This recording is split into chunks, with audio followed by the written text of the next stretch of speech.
We're in for a real treat today, both figuratively and literally. We're here at the kitchen, it's so cute, of Biscotti di Notte. That's Morella, and we're going to meet her today on Go. On today's show, plans for the Roundhouse Heritage Site in Victoria, a friendly phone call in Port Alberni, and cooking with nettles. That and more in the next 30 minutes. You are watching Go Island on Shaw TV Channel 4, and when we pulled up to Biscotti di Notte here in Qualicum Beach, I was like, this is so cute and quaint, but we have to start at the beginning. Morella, what does the name mean and where does it come from? Well, Biscotti di Notte means cookies of the night, and I came up with the name because I bake at night when my kids are sleeping. I was originally going to call my business Bare Naked Biscotti because... Because you cooked naked when you were doing it? No, because I don't believe in icing. But then I thought Biscotti di Notte sounds Italian, and that's what I am. So. And you were born in Italy? Yes, I was. I was born in Italy, and I came to Canada in 1960 with my mom. I was just a baby. And we came on a boat, and apparently she had to, we had to be separated, and she was afraid that the nurses would get the babies mixed up, but they didn't. Oh, so are you sure about that? I think so. This garage that has been converted into your kitchen is fabulous. You've got it framed in here, and you said it's not your typical commercial kitchen, and you were maybe a little embarrassed, but it's so cute. Oh, thank you. And so quaint. Why did you put it inside your garage? Well, because you have to have it contained according to the health inspector, and I didn't really want it in the house, and we just thought the garage would be perfect. Excellent. And what's the story behind the stove? This is my husband's mother's original stove that he used to stoke when he was a little boy growing up in Cranbrook. And this is sort of leading us into a vintage fair, which is why Morella invited us here today. But we've already tried, we're going to move over to your baking shelf. We've already tried some of these Italian shortbreads, which are absolutely fabulous. And it's surrounded with vintage things, and we can't help but notice this big vintage sign right here. Why don't you tell us a bit about the story behind this and some of the things that are around it? Okay. Well, move over. We're going to move over closer, closer, closer. There we go. I came up with this idea because I was at a vintage fair myself last year in Victoria, and I really enjoyed it. I thought it was so much fun, and I was pleasantly surprised with the people that contacted me that wanted to participate, and I actually have a waiting list and thinking of doing this again in the fall. I think that right now in our society there's a real appetite for vintage because a lot of people are just loving upcycling, recycling, and they just, I don't know, apparently there's a name for young people right now, it's antiquarians. Okay, and they collect vintage things. Myself, I've been collecting vintage lacy chiffon aprons forever, and I drape them all across my tent when I do the farmer's market. I collect doilies and silver trays and teacups, and my mother's a seamstress, so I love fashion as well. The 50s and the 60s is my favorite. And your baking is vintage. Yes, and beyond, the oldest cookies in the world. The oldest cookie in the world, that's right. And we're going to make some of them. Yes, we later. are. Okay, we're going to make some of the oldest cookies in the world later on this edition of Go Island. In the meantime, we're heading down to Victoria. Jen Moranitz is going to give us an update on what is planned for the old Roundhouse site in Vic West.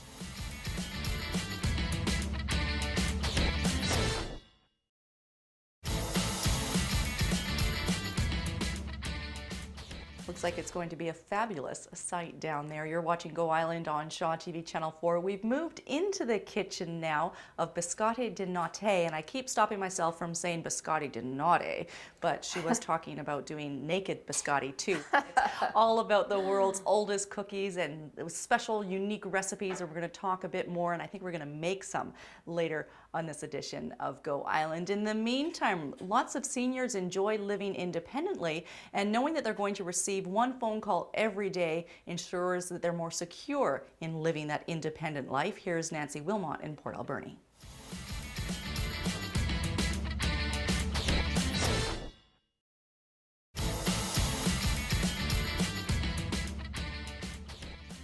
Freshly made cookies, the oldest cookies in the world. Yes. And I don't want to say them because I can't get the romantic language rolling off my tongue. They are pizzelle. Pizzelle. And what is the history? How far back do they go?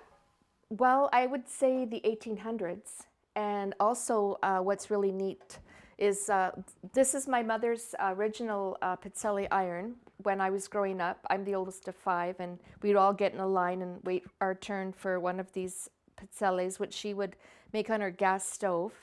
You can take that camping almost. You could. Wow. And also, a really neat thing is back in the day, a lot of the well-to-do Italian families would have their family name on the irons, so you always knew where the cookie came from. And that's one thing I've been trying to do, is find a blacksmith that can do that for me and put my logo on it. It'll be done. We'll get it done. Someone out there is watching. Now, I see a little bit of smoke coming up from here. Yes. Is that a bad thing? No, that's just normal. And what's in here? Very basic ingredients, yes, really. Eggs, oil, flour, some baking powder.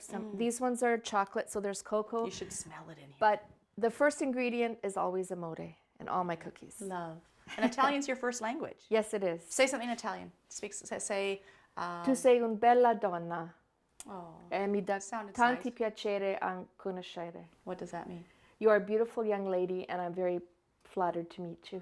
Aw, this is quickly becoming our favorite shoot. We're getting cookies and compliments. Espresso. Thank you. Espresso's coming later. I think I'm moving in. They almost smell like the sugar cones with ice cream Yes, cones. you can Very make similar. them into a cone. I don't have the actual cone, but I'm sure I'll find one someday. Okay, and you're at the Lansville's Farmers Market. Yes, I'll be back at the Lansville Farmers Market on May 5th is our first day.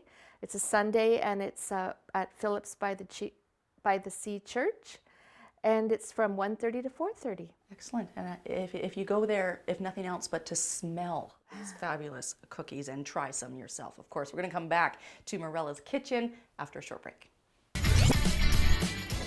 Still ahead on today's show, a road trip to Butterfly World in Coombs, rapid fire with the Nanaimo Clippers, and cooking with nettles. That's still ahead today on Go.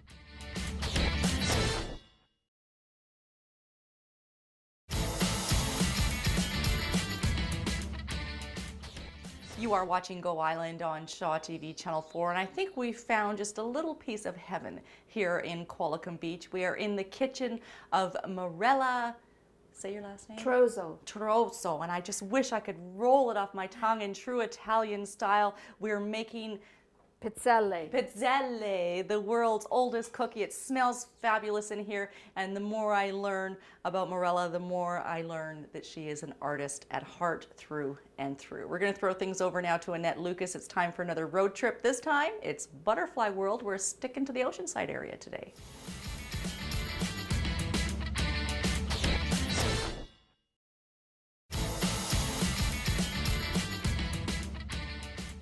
You're watching Go Island on Shaw TV Channel 4. I know that Butterfly World is one of the favorite local spots for my own children. We're here in the kitchen now of Morella Biscotti di Notte in Qualicum Beach, and I'm enjoying this experience very, very much. Me too. Thank you. This is her woman cave, she said. She's got a lot of men and a lot of boys in her life. They're busy and into sports, so this is where you escape and create. Yes. And what is this?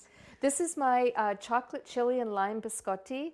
I was inspired by Qualicum Beach's Fire and Ice. I wanted to make a biscotti that was kind of a sweet fusion of spicy and sweet. It doesn't look anything like the biscotti that I've seen on the countertops in coffee shops. Well, that's because I invented my own method of making biscotti. It's got a lot of texture, as you can see, which I love. I love texture. And you've got, I don't know how much you want to say, but a patent in process. Yes. For your recipe and the process that you go through when making it. Yes. That's all we're going to say, right? That's all we That's can say. right, because I'm Italian. What are these for? These are, my friend brought these back from Australia. They're for making macarons. Not macaroons. No, macarons. Oh, those are two different things? Yes, they're two different things. And I have 4 of them, and I'm hoping to showcase them at the Lansville Farmers Market this coming season, along with my limoncello tiramisu. True, simple, artistic, It's wonderful. Thank you so much for being on our show today. Thank you. We're going to tell you more about the upcoming Vintage Fair, where you can meet Morella in person and experience everything that is vintage. It's time now, though. What are we going from butterflies to Biscotti to the Nanaimo Clippers? The Western Canada Conference is just around the corner.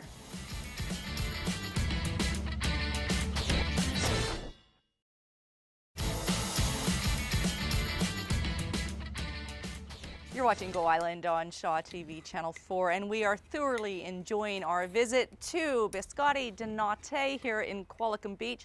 And Morella is in there making us espresso. She is spoiling us rotten today. Maybe she's worked with stinging nettles in the past. We'll have to ask her in just a minute. But stinging nettles are known as dangerous plants if you touch them. But Jen Moranitz now has some ways that you can use them in food.